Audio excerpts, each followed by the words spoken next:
Bismillah, Assalaamu calaykum waraxmatullaahi wabarakaatu. Soo dhawaada asxaabteena, waa markale walaashiina Safiya Xubbiyo soo laabatay oo muuqaal cusub inii wado. Ugu horeyn channelka haddaad ku cusub tahay subscribe noo saar. Haddaad hore noola joogteen waa mahadsantahay walaalo, soo dhawow. Maanta waxaan idin wadnaa qisadani waxay leedahay gabadhan waxay leedahay waxaan ahaa gabar 8 jir ah. Waxaan ku noolaa wadanka Masar. Aniga iyo aabahayga ahayn bay tiri hooyadeyda anigoo 8 jir ah bay geeriyootay. Marka maadaama hooyadeyda anigoo yar ay geeriyootay bay tiri aniga iyo aabahayga la noolaa bay tiri. Gabadhan waxay ahayd gabar aad u qurux badan mashallah, oo dabiici meel kasta ay ka qurux badan. Qof dhameystiran ma jiro, laakiin qof aad u qurux badan bay ahayd. Maadaama ayada saas ay ahayd, marka gabadhi qof kasta ileen qof qurux badan indhaha wax qurux way soo jiitaan Soomaha. Qof kasta waa u bogayay.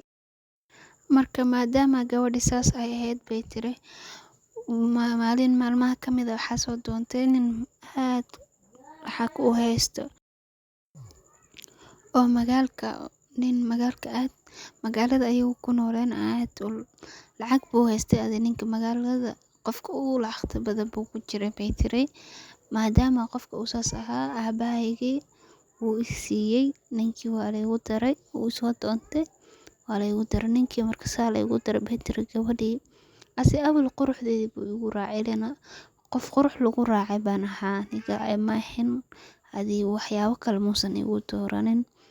Maadaama awalba quruxdeedu igu raacay, gurigiis markuu i geystay wuxuu i dhahay banaanka ma bixisid, dhulka ma xitaa lugtaada dhulka ciidda inay soo taabato ma u baahni buu yiri. Wuxuu ahaa mid aad quruxdeeda u ilaaliyay bay tiri. Marka anigoo dhan waxaan noqday qof oo xukun ku socda, micnaha banaanka ma bixi kartid oo maxaan ku irahdaa si indhihiisa u qabteen qof kale indhihiisa inuu u qabtaan ay diidan yahay. Marka ninka banaanka ma bixi kartid, hebla ma aadi kartid, meel kasta wuxuu leeyahay halkaan ha ka bixin, halkaan ha aadin, banaanka ha aadin, suu saas u dhahaa. Gabadhi naftaas u keenay. Gabadhi waa u dulqaadan wayso, maadaama ayada oo aabeed marka la joogto xoogaa maadaama hooyadeed ay geeriyootay, aabeed oo xoriyad uu siiyay, xoriyadii ayadana qof xoriyadaas u bartay ay ahayd. Marka way la noolaan weysay. Marka uu imaado ninkan sidan buu yahay dhahdo gabadhayda gabarku haddii la guursado waa inay guriga mas'uuliyadiisa ay qaataa, gurigaaga dhaqo buu dhihi jiray ninkii. Markaas mar walba suu saas igu dhibayay bay tiri. Ugu dambeyn aniga waxaan isku dayay inaan ka baxsado, micnaha aniga aan amarkiisa aanan yeelin. Waayo amarkiisa waxay tiri saaid buu ii dhibayay, anigu aad buu ii canaadinayay bay tiri gabadhi. Marka waan u dulqaadan waayay bay tiri, oo maxay ahayd waxaan isku dayay inaan amarkiisa aan jibiyo. Waxaan bilooway amaradiisa oo dhan inaan burburiyo, oo aniga aan tuso waxa aniga aan ahay. Maadaama ayada waxaasi ay bilowday gabadhi, marka ninkii wuxuu yiri ani amarkayga marka hore waa qaadan jirtay, haddana waa inaad qaadataa. Meeshaan aad ku dhawaad aadaysa, hoos u soo degdaan ku dhawaad waa soo degaysaa. Haddaa adiga qolka ka soo bixin dugro kuma soo bixis, asxaabteeda haday yimaado xitaa ma soo bixi kartid buu dhahay. Aad buu u qarsan jiray, sida daymoonki camal bay u ahayd gabadha. Halka ayada ay rabtay gabar qof iska caadi bani'aadan ah, dadka xaggooda inay ka noqoto. Marka maadaama amaradiisa ay jibisay, maalin bay saaid ugu xanaajisay, hadalla waaweyn bay isdhaafsadeen oo saaid ninkii ugu xanaaqi karo. Waayo ninku wuxuu yahay ileen taajirka magaalada dhan buu yahay, marka buuqii wixii waa laga ilaalin jiray.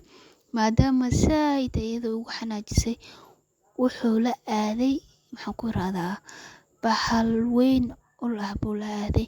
saas wajiga ugu garaacay xitaa meel kale kamuusan garaacin bay tiri, wajigu saas ugu garaacay. Waayo iyada marka hore wuxuu u ilaalinayay quruxda wajigeeda, iyada maadaama ay fahmi wayso saas buu u garaacay. Marka markuu wajiga saas ugu garaacay kadib, gabadhii reer waxay gaartay wajigeeda ay fiiran weysay. Wajigeeda muraayada markii la hor istaajiyay, ayada wajiga ay eegi weysay bay gaarsiiyey maadaama ase quruxdii ase ku raacayna asna saas ay noqotay wuu iska furay gabadhii.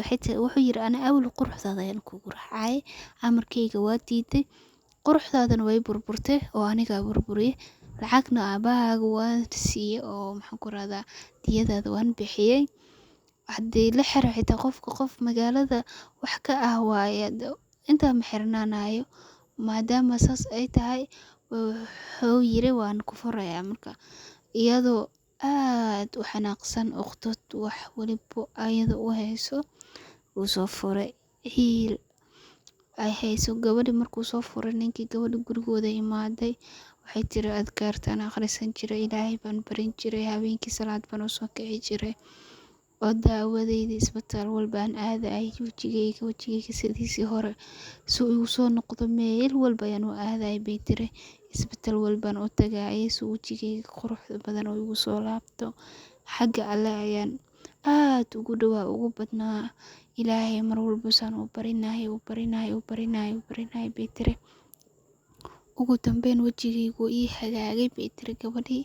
wajigeeda markuu u hagaagay kadib ninkii magaalada iskaaga tagay ase ciil dartiisa markuu gabadhi saas ooyeen gabadhi ay qaadan weyday maadaama xoolihiis magaalada ay yaalaan, laakiin asaga ma ahayn mid magaalada ku badan. wuu imaan jiray laakiin sidii marka hore uu joogay magaalada muusan u joogin, waayo gabadhi uu jeclaa maadaama ay saan ku noqotay. Marka saas darteed magaalada inuu ku tago wuu go'aansaday uusan ku noolaanin.